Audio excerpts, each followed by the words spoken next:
Record. सो जब सूर्य आपकी को आप अध्ययन करोगे तो आत्मा के विषय में आप जान सकते हो। ठीक उसी तरह चंद्रमा, चंद्रमा जो है व्यक्ति का मन होता है। इसमें संस्कृत के श्लोक भी आते, चंद्रमा मन सो जाता। तो किसी व्यक्ति के जीवन के बारे में जानना हो तो उसकी कुंडली में बैठ के चंद्रमा को देखिए, उसका मन कैसा होगा। अगर मन बहुत मजबूत है तो वो जहां स्थिर करेगा वहां उसको सफलता मिलेगी।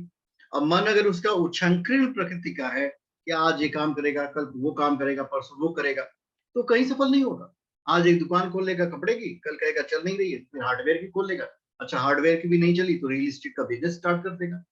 तो ये जीवन की सफलता असफलता, ये दोनों सूर्य और चंद्रमा, ये काफी हद तक मनुष्य के जीवन की सफलता असफलता को निर्धारित करते हैं।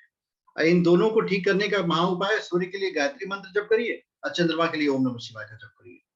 तो किसी भी जातक को अगर आप ये दोनों मंत्र बता देते हैं कि सुबह उठ करके 108 बार आप ओम नमः शिवाय का जप करिएगा और 24 बार गायत्री मंत्र जप करिएगा, और उसी व्यक्ति से अगर आप एक हफ्ते बाद कहिए कि हमको कॉल करके बताइएगा आपको कैसा लग रहा है, तो वो व्यक्ति बिल्कुल एक हफ्ते बाद आपको कॉल करके बताएगा बहुत अच्छा लग रहा है, मेरा आत्मविश्वास बढ़ा हुआ है, काम में मेरा मन लग रहा है।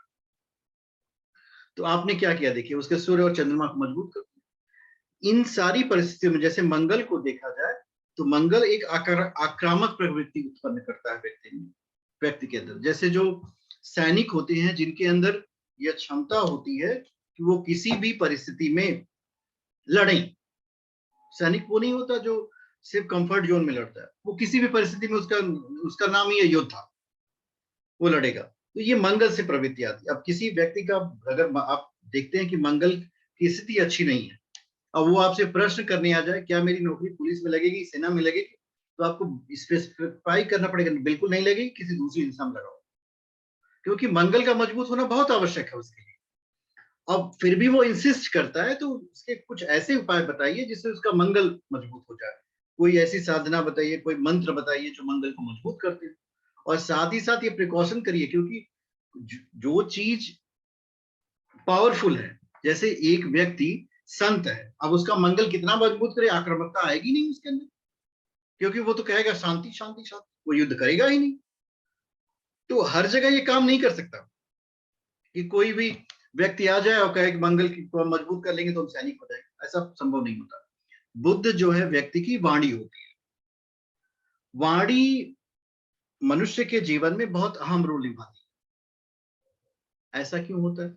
ऐसा इसलिए होता है कि हम अपनी वाणी से ही लोगों से संवाद करते हैं, लोगों से विवाद करते हैं। जो आपके जीवन का सुख और दुख है, कोई कहे कि सृजन कौन करता है, आपकी वाणी ही तो करती है। आप अगर अपनी वाणी पे नियंत्रण नहीं लिए कुछ भी बोलते चले जाएंगे तो क्या होगा, लोग आपके शत्रु बन जाएंगे। और जब आपके शत्रु अत्यधिक हो जाएंगे तो आपकी ऊर्जा का ह्रास होगा। और अपनी इस ऊर्जा को बचाने का सबसे अच्छा साधन है वाणी पे नियंत्रण। अब ये बुद्ध से होता है। अब किसी व्यक्ति का बुद्ध जो है कमजोर होगा तो वो अपनी अच्छी से अच्छी बात दूसरों तक नहीं पहुंचा पाएगा।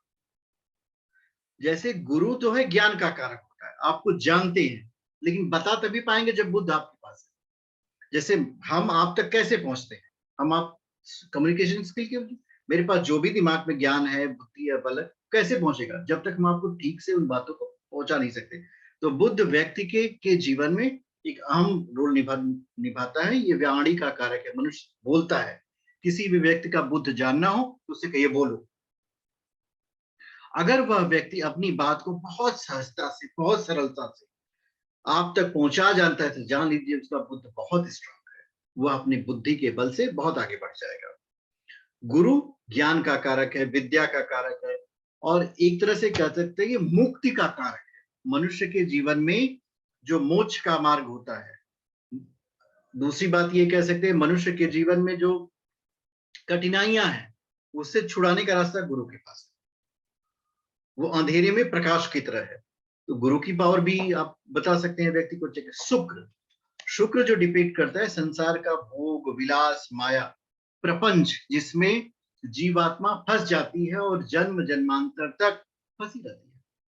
अब गुरु और शुक्र में अंतर यही होता है, बेसिकली होता है कि शुक्र जो है बाहर का वैभव है, शुक्र जो है व्यक्ति को नृत्य कराएगा, और गुरु क्या करेगा? वो अंतस में ले जाएगा, अंतस में की प्रकाश को दिखाएगा, आत्मिक प्रकाश को दिखाएगा। गुरु जो है प्रज्ञावान बनाएगा, और शुक्र क्या बनाएगा? शुक्र जो है व्यक्ति को धनवान बनाएगा। शुक्र संसार में फंसाएगा, लेकिन गुरु जो है व्यक्ति को आत्मिक रूप से ऊपर उठाता है। तो दोनों की पावर का होना बहुत आवश्यक है। अगर किसी व्यक्ति के जीवन में शुक्र बहुत बलवान हो गया तो क्या होगा? वो भोग विलास वैभव इसी में व्यस्त रहेगा, मृत्यु को प्राप्त करेगा, कुछ उसे प्राप्त नहीं होगी मृत्यु के बाद। और वहीं अगर गुरु का बल मिल गया तो संसार